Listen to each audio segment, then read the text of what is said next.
nous devons suivre les étapes de la croissance ou de la maturité de notre foi. Bien-aimés dans le Seigneur.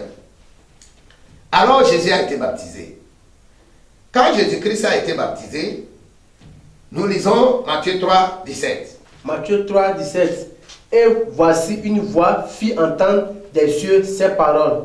Celui-ci est mon fils bien-aimé, en qui j'ai mis toute mon affection.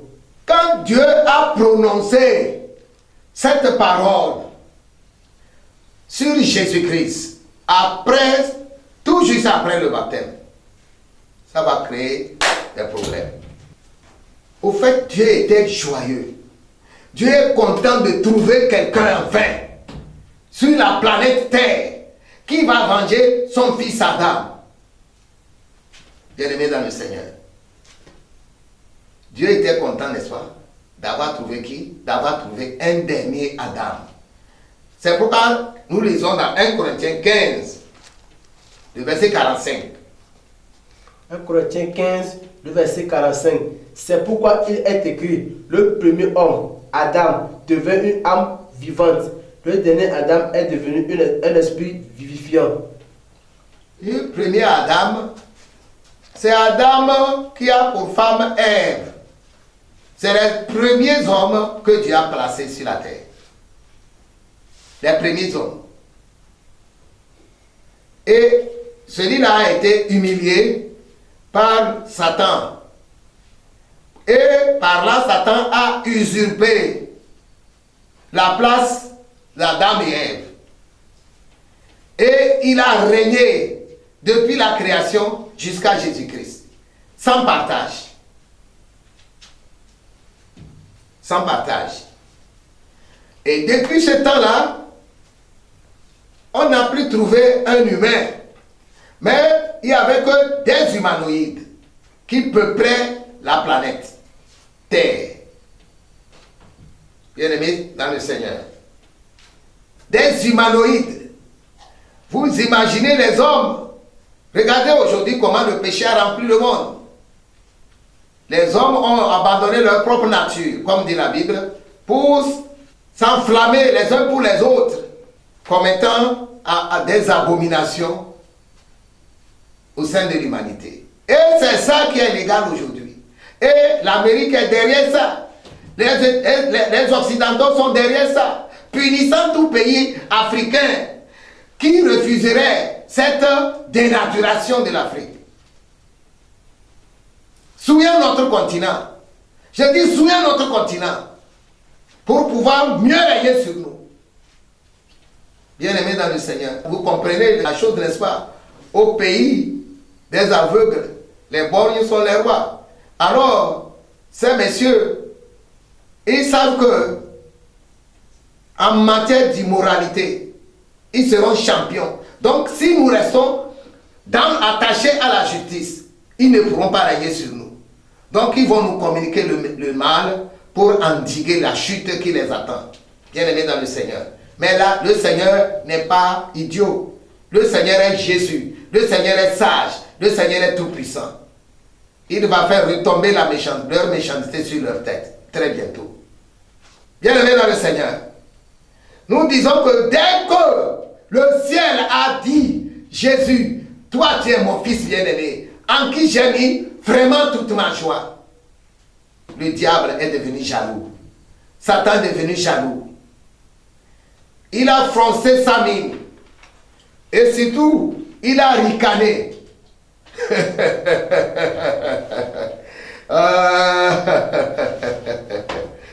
C'est celui-là qui va me vaincre. Vous vous rappelez l'histoire de Goliath? Il a méprisé David. Celui-là, il est quoi? Adam, c'est lui que tu as créé, il est tellement puissant. Mais celui-là, je ne vois rien en lui. Celui-là va me vaincre. Celui-là va me vaincre. Alors Dieu dit à Jésus, Jésus, Satan t'a réclamé, Satan te méprise. Va, affronte-les au désert. Moi, j'aurais été à la place de Jésus que je vais dire, oh Père, mais il Il fallait me laisser, je vais l'affronter dans ma chambre. Il fallait le laisser, je vais l'affronter peut-être, comment l'appelle-t-on? Au marché. Au marché, dans un lieu public.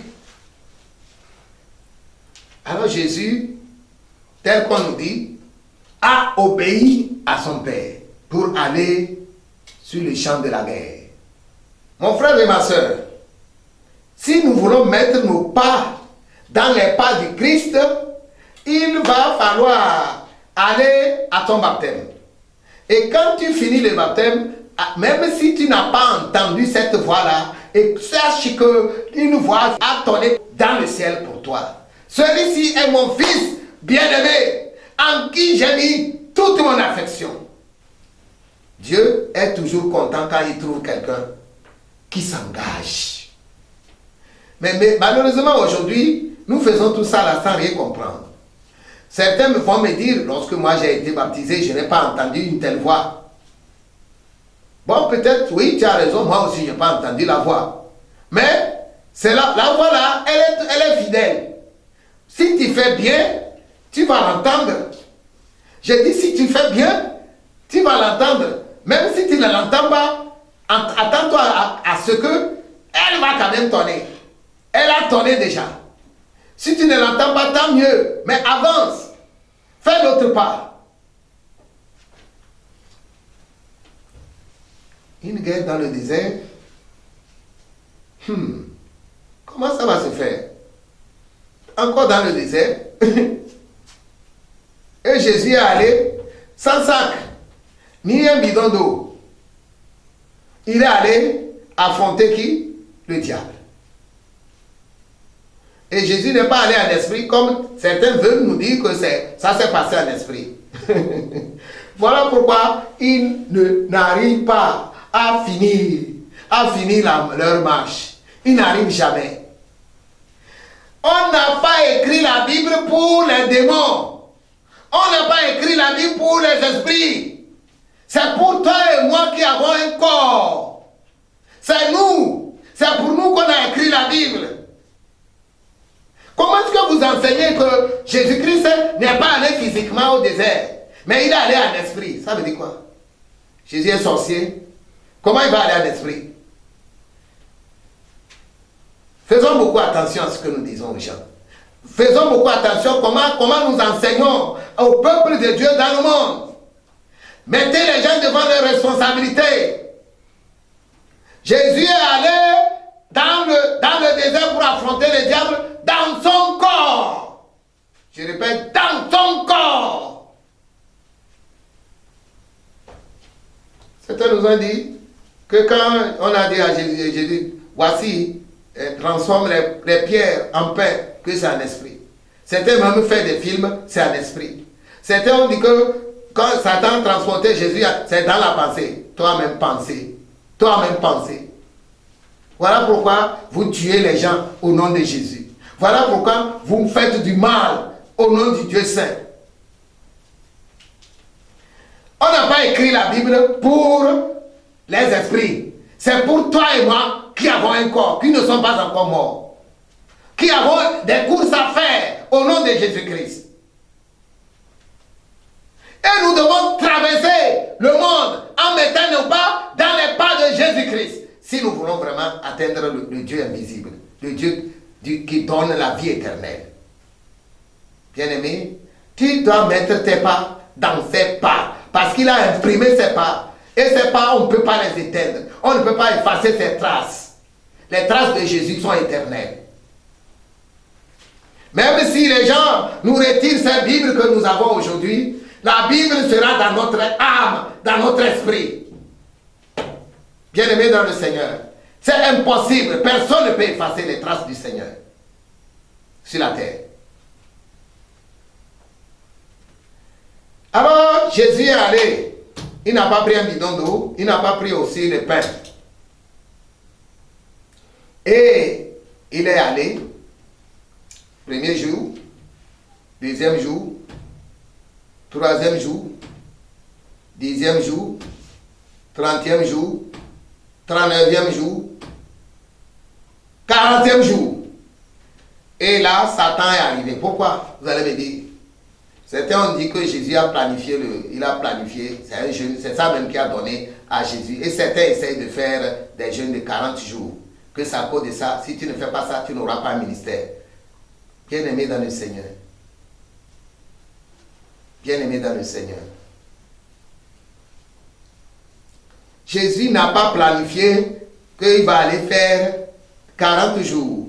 La Bible dit, Jésus, étant rempli du Saint-Esprit, fut amené dans le désert pour être tenté par le diable. Il a été amené dans le désert.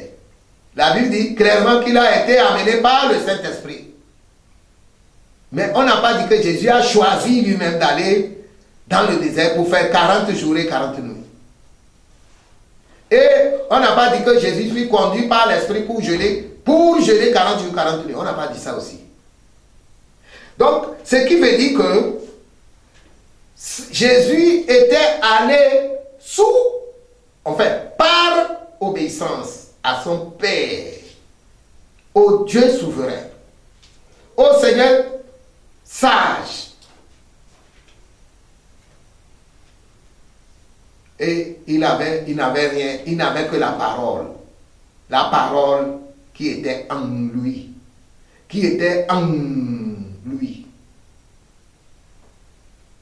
Mais Jésus avait la parole et une grande colère contre l'ennemi qu'il cherchait à affronter. Et l'ennemi n'apparaissait pas. Durant les 39 jours, l'ennemi n'a pas apparu. Vous savez quelle était la colère de Jésus? Jésus cherchait une vengeance. La vengeance qui est écrite. Psaume 149. Bien-aimé dans le Seigneur. Et là, nous allons emboîter le pas de Jésus-Christ dans cet élan. Les jeûnes de 40 jours, 30 jours, etc., ça dépendra de vous. Mais ne planifiez pas 40 jours, sec ou humide, je ne sais pas ce que vous dites. Ah, bien-aimé, ce n'est pas ça qui vous donne la puissance. La puissance, c'est l'obéissance. Mais le jeûne est tellement important pour le ministre. Chaque ministre de Dieu doit rester devant la face du Seigneur. Par semaine. Si tu peux faire un jeûne long, comme Daniel, c'est bon. Mais ça ne doit pas être un objet de vantardisme. Un objet d'orgueil. J'ai fait jeûne 40 jours tout récemment, etc. Ce ne doit pas être ainsi. Nous devons jeûner par obéissance au Saint-Esprit. Pour juste humilier notre chair, pour que l'Esprit puisse travailler librement. Alléluia. Le 6e pas, Jésus a posé le 6e pas. Il doit accomplir la vengeance qui est écrite contre l'ennemi d'Adam, celui qui a fait chuter Adam et Ève. Dans 1 Corinthiens 15, que nous venons de lire, le verset 45, nous avons dit que Jésus est le dernier Adam. Qu'est-ce qui a cassé Adam? Qu'est-ce qui a concassé Adam? Qu'est-ce qui a brisé Adam? Qu'est-ce qui a fait échouer Adam? Bien-aimé dans le Seigneur. Nous allons lire Matthieu 4, verset 17. Matthieu 4, le verset 17.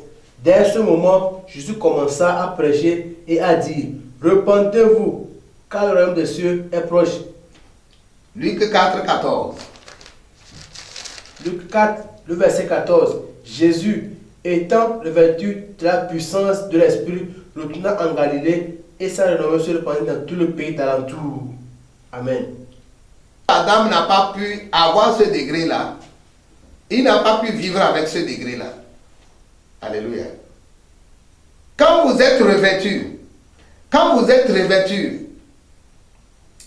vous pourrez ensuite, alors, n'est-ce pas, résister à l'ennemi de l'âme de l'homme. L'ennemi de l'homme, le secret qui brise l'ennemi de l'homme, c'est le revêtement. C'est-à-dire, après le remplissement, il faut le revêtement. Après le remplissement, Satan méprisait Jésus, n'est-ce pas? Que Jésus ne vaut rien. Devant lui, il a déjà tué des gens plus que lui.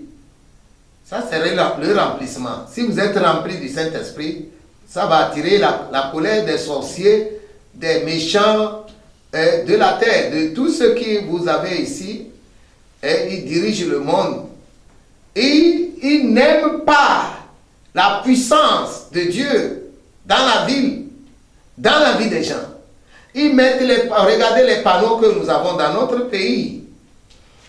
Je vois à côté d'une église, on a mis une fille nue hein, partout dans toutes les villes de notre pays.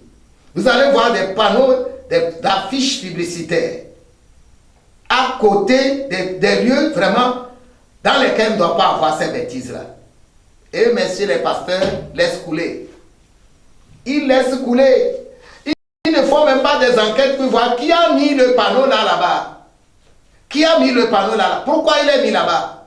La démocratie ne dit pas fermer la bouche. La démocratie ne dit pas fermer la bouche. Qu'un peuple ferme la bouche et qu'un autre peuple marginalise, opprime un autre peuple. Bien-aimés dans le Seigneur, je vous en prie, les méchants n'aiment pas le remplissement. Pire encore, le revêtement. Mais si vous n'avez pas le revêtement, attention, ne commencez pas le ministère. Si vous êtes rempli, c'est bon, continuez. Mais n'allez pas commencer par déclarer la guerre à Satan. Bien-aimés dans le Seigneur. Donc, si vous avez le remplissement, c'est bon. Mais il y a certaines étapes que vous ne pourrez pas. Jésus n'est pas allé prêcher avant le revêtement. C'est quand il a vaincu Satan sur le terrain, quand il a vaincu Satan, quand il a eu le revêtement du Saint-Esprit, c'est en ce moment que la Bible déclare dans Matthieu 4, verset 17, dès ce moment, Jésus commença par prêcher à dire, repentez-vous. Repentez-vous. Vous allez voir aujourd'hui quelqu'un qui n'a pas encore ce niveau-là, il va prêcher, il va dire repentez-vous, alors que lui-même, il est lié, il est ligoté par les démons. Ça ne marchera pas. Ça finira mal. Jésus n'a pas extrapolé les étapes pour dire que les peuples sont perdus, je vais sauter et commencer le travail demain matin. Non, ce n'est pas comme ça. Ce n'est pas un ministère consciencieux. Tu ne connais même pas le monde spirituel. Tu ne connais pas les rouages. Tu finiras mal. Bien-aimé dans le Seigneur. Finalement, le ministère du dernier Adam, dont nous sommes en train de parler, c'est le 6e pas. Quand tu as bien fait ton baptême, je dis quand tu as bien fait le baptême, tu dois aller être conduit par le Saint-Esprit pour affronter le diable. Tu vas affronter le diable coûte que coûte. Tu vas affronter le diable. Chacun a sa manière d'affronter le diable. Sûrement, toi, tu ne vas pas aussi aller, n'est-ce pas, à Jérusalem et arriver là-bas, tu dis, je suis ici pour venir dans votre désert, quoi. C'est ici, il y a un désert dans lequel Jésus a vaincu Satan, quoi. Alléluia. Non, sûrement, tu ne vas pas prendre l'avion pour aller à Jérusalem. Ce que je dis, c'est que même dans ton pays, ici en Afrique, tu auras à affronter les démons, même face à face. Je connais des gens qui ont affronté les démons face à face. Les gens que Satan a attaqués vis-à-vis. Un pasteur âgé nous a raconté qu'il revenait d'une campagne d'évangélisation. Donc, ce n'est pas une campagne comme nous faisons aujourd'hui. Il revenait de l'évangélisation avec son vélo dans les villages quand il a été attaqué par certains démons. Et il les a vaincus. Ce n'était pas en rêvant, mais c'était vis-à-vis. Bien-aimé dans le Seigneur. D'autres, quand ils ont bien fait leur baptême, quand Dieu a été constant de leur baptême, Dieu était très content et Satan, jaloux, les a brisés aussitôt. Soit par la femme, soit par les filles, soit par les garçons, soit par des vieillards. Certains sont tombés tout juste après. D'autres, après leur baptême, n'ont pas atteint le revêtement. Et le diable les a arrêtés, les a détruits et les a anéantis. Il a retiré leur victoire.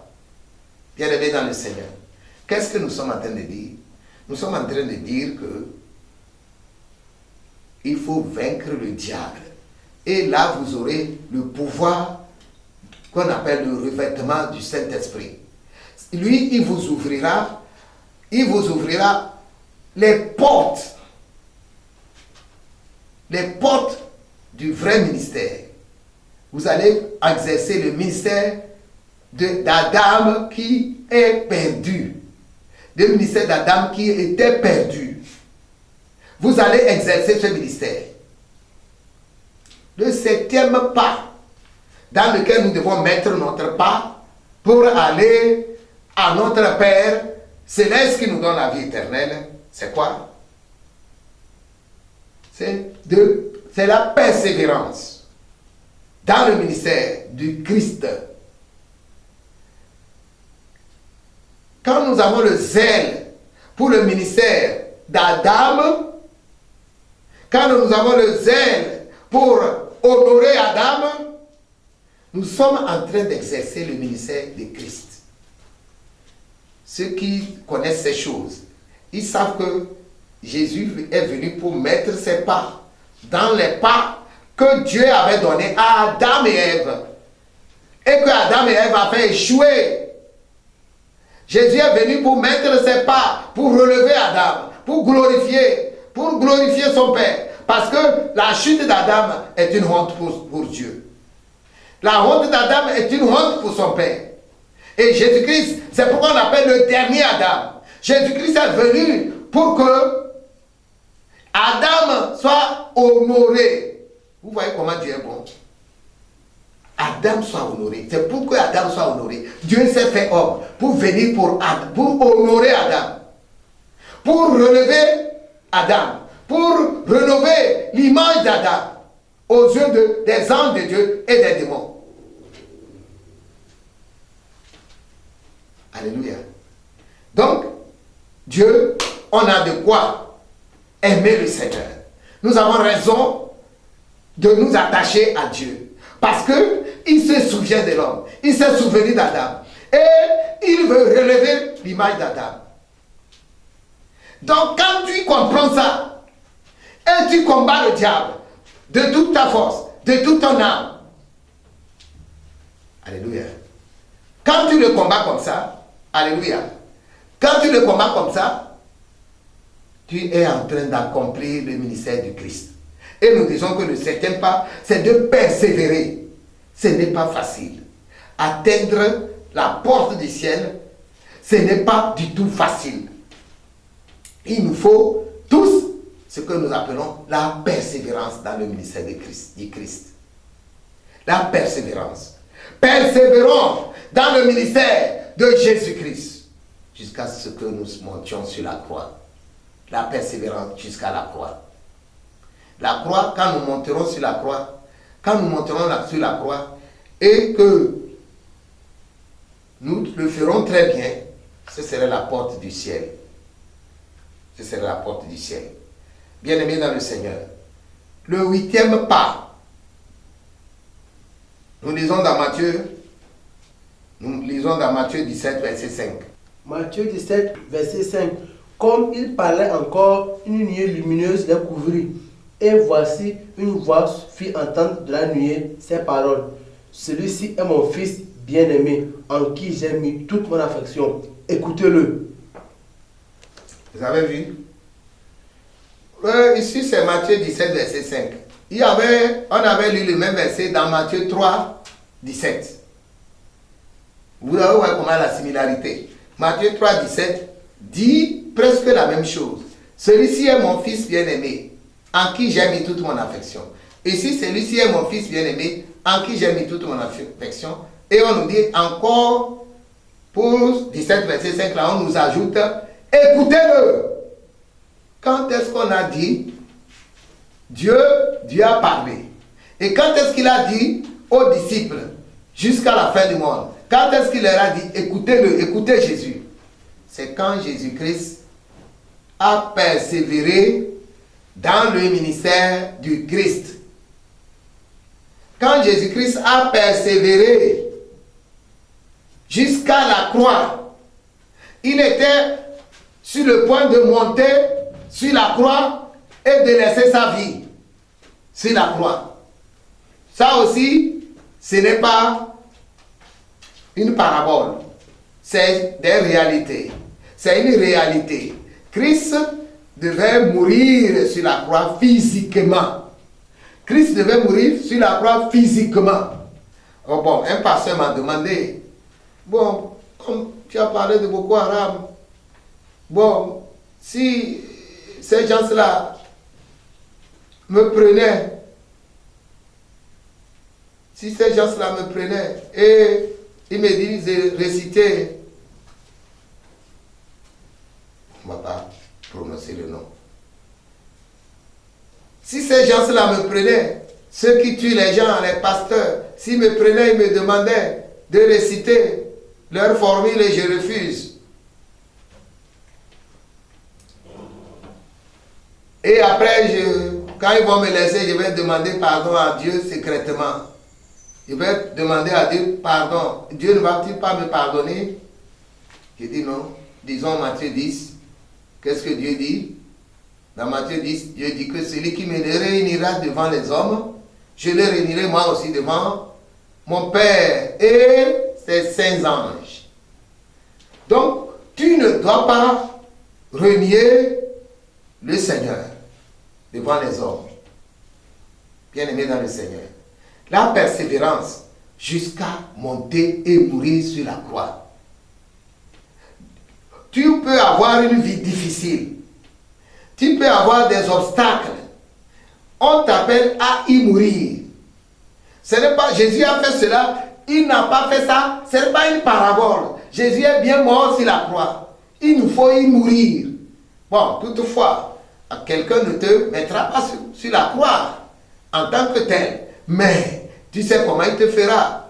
Le diable peut faire mourir quelqu'un par accident. Le diable peut faire mourir certains par, etc., des bizarreries, des maladies, des problèmes. Si tu sais que tu es persévérant, et c'est pourquoi cela t'arrive, accepte la mort là-bas. C'est ton départ là-bas pour le ciel. C'est ton départ là-bas pour le ciel. Le 8e état maintenant, c'est accepte, monter sur la croix et y mourir. Que le Seigneur nous bénisse après avoir écouté ce message. Que le Seigneur bénisse ce message. Amen. Nous résumons que Christ est vraiment le chemin du Père pour ceux qui veulent aller au Père, c'est-à-dire le Créateur de toutes choses. Bien-aimés dans le Seigneur, voilà ces pas, les 8 pas que nous venons de décortiquer. Que le Seigneur vous bénisse. Prions ensemble. Éternel notre Dieu, merci de nous avoir parlé de ces 8 étapes ou pas du Christ dans lesquelles nous devons aussi mettre les nôtres pour pouvoir arriver à toi dans le ciel. Bénis ce message, Seigneur. Bénis mon frère et ma soeur qui ont écouté ce message. Enchaîne-nous, Seigneur, à mettre nos pas dans les pas du Christ, Jésus. Et fais que, Seigneur, nous puissions vraiment sortir à la fin sur ton royaume, sur ta maison. Nous voulons vivre avec toi pour toujours. Sois béni à jamais, Seigneur des Lumières. Amen.